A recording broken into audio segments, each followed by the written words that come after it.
Hello, everyone, and welcome back to our series on the theory and algorithms of knowledge tracing. Today, we're diving deep into two classic yet incredibly powerful machine learning algorithms: support vector machines, or SVM, and random forest, or RF. By the end of this video, you'll not only understand their core ideas, the line drawer, and the committee of trees, but you'll also see exactly how they calculate predictions step by step. Let's get started. First, let's quickly recap what knowledge tracing is. Imagine we have a student, let's call him Xiaoming, learning linear equations. Every time he answers a question, we record if it's right or wrong. A KT model takes this history and tries to predict the probability that Xiaoming will get the next question on the same topic correct. The goal is to understand his current knowledge state and provide the right level of challenge. Today, we'll see how SVM and RF accomplish this prediction. Let's start with SVM. Think of SVM as a line drawing expert. Imagine a teacher plotting students on a graph. The x-axis is how many times they've answered correctly, and the y-axis is their most recent attempt. The teacher wants to draw a line to separate the students who get it from those who don't. SVM doesn't just draw a random line. It finds the single best line that is maximally far from the nearest students on both sides. This creates the largest possible safety zone, or margin. The students right next to this margin are the support vectors. They are the critical few that define the perfect separation. To formalize this, we need to understand a few key terms. The line itself is called a hyperplane, defined by the equation W what x plus b equals 0. The weight vector W tells us how important each feature, like correct count, is. The bias B simply shifts the line left or right. The margin is the width of that safety zone we talked about, and the support vectors are the crucial data points right at the edge of the margin. Finally, the kernel function is a special tool we'll talk about later for when the data is messy and can't be split with a straight line. So how does SVM make a prediction? It's a two-step process. First, it uses a linear decision function to compute a score. This is just a weighted sum of the student's features, like 0.5 stars correct count plus 0.3 stars recent attempt 1.0. Second, it applies a simple rule. If the score is 0 or positive, it predicts the student understands the concept. If it's negative, it predicts they don't. But what if the data isn't so clean? That's where the kernel function comes in. Think of it as a magic lens that bends the data into a higher dimension where a clean separation is possible. The Gaussian RBF kernel is a popular choice for this. Let's make this concrete with our student, Xiaoming. He's answered 3 linear equations correctly in the past, and his last attempt was correct. We have a pre-trained SVM model with parameters W1 equals 0.5, W2 equals 0.3, and B equals -1.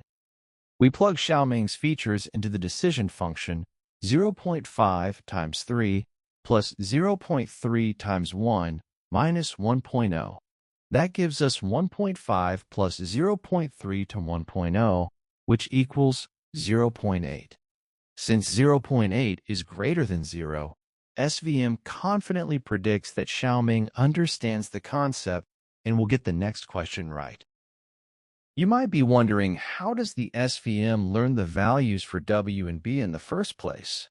It solves a complex math problem to find the line that maximizes the margin while penalizing misclassifications. As a user, we control this process with a few key settings called hyperparameters. C controls how much the model cares about making mistakes. A high C makes it very strict and might lead to overfitting. Gamma is specific to the Gaussian kernel and controls how wiggly the decision boundary is. Choosing the right kernel is also crucial for handling different types of data patterns. Now let's switch gears to random forest, or RF.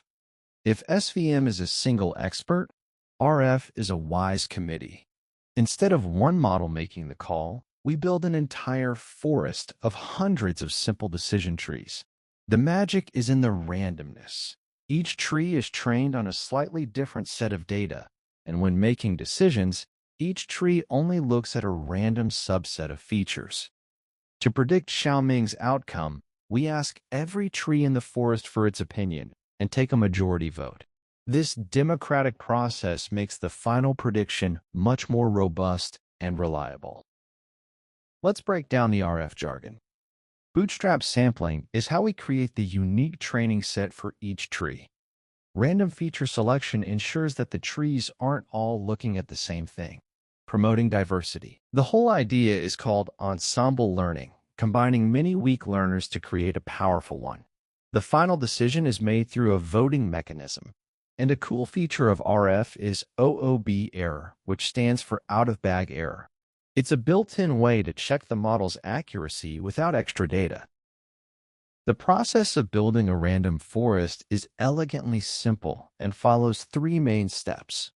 First, we randomly sample our data to create a unique training set for the first tree.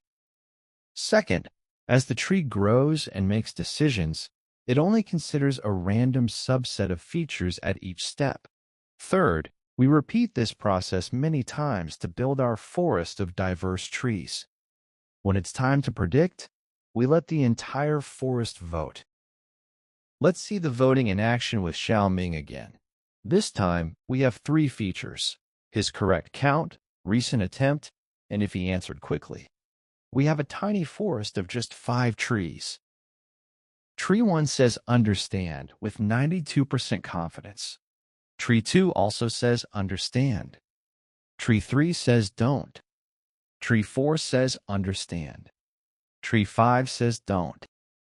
Counting the votes: 3 for understand, 2 for don't. The majority rules, so the final prediction is understand. If we want a probability, we can average all the confidence scores, giving us about a 66.4% chance that Xiaoming will get the next question right. Like SVM, random forest has its own set of hyperparameters to tune. N estimators is simply the number of trees in the forest. More is usually better, up to a point.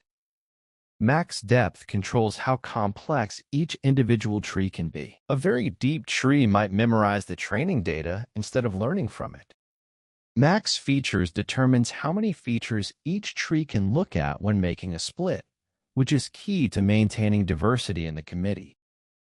So why is random forest often more stable than a single decision tree? The analogy helps. A single teacher might have a bad day or misinterpret a few students, but a committee of 100 teachers, each with their own experience, will average out these individual quirks. Mathematically, this is because the randomness and voting process significantly reduce the model's variance, its tendency to change drastically with small changes in the training data. It's also very robust to noisy or incorrect data points, as they only affect a few trees in the large forest. So, which one should you choose? Let's compare them side by side. SVM is great for finding a very precise, optimal boundary, especially when you have fewer features. It's like a master calligrapher drawing a perfect line. Random forest, on the other hand, is like a wise counsel. It's naturally good at handling messy, nonlinear data and is very robust to noise. It's often a great starting point because it's less sensitive to tuning and handles a wider variety of problems well, especially with many features.